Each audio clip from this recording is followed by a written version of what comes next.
आम्ही इथं शिक्षणासाठी आलेलो आहोत आणि ह्या रोडचं खूपच रोड खराब आहे आणि पावसाळ्यामध्ये तर गुडघ्यापर्यंत पाणी राहतं आणि 12 महिने तर पाणी राहतं आणि नालीचंही काम हे बरोबर नाही आहे इथलं आणि विद्यार्थ्यासाठी परीक्षा असलं काही असलं की जाण्यासाठी खूपच त्रास होतो। इथे ड्रेनेजचं पाणी तर दिवसभर चालूच राहतं सांडणं आणि इथं जाण्यासाठी खूपच त्रास होतो।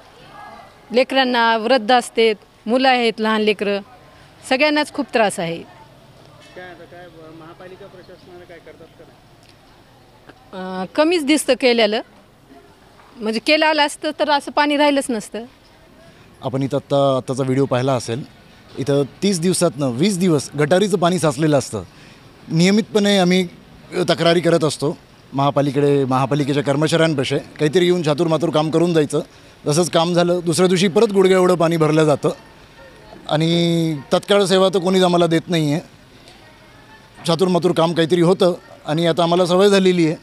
आरोग्य काही ठीक राहत नाही, लहान मुलांचे, वृद्धांचे।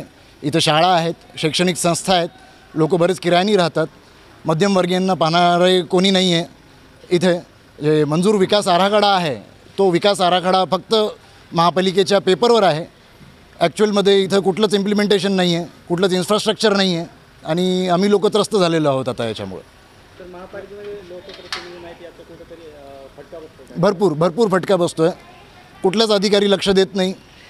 इथं पतदिव्याची लाईट 2 महिन्यापासून नाही आहे, त्याच्यावरही आम्ही तक्रारी करून थकलेलो आहोत आणि पाण्याचा तर नेहमी आम्हाला त्रास होतो आहे, ते पण गटारीचं पाणी 4-6 महिन्यात साचत असेल तर चालेल, एखाद्या वेळेस काही ना काही होत असतं, पाणी तुंबतं, याची आम्हाला जाणीव आहे, पण महिन्यातनं 20 दिवस इथं पाणी साचलेलं असतं।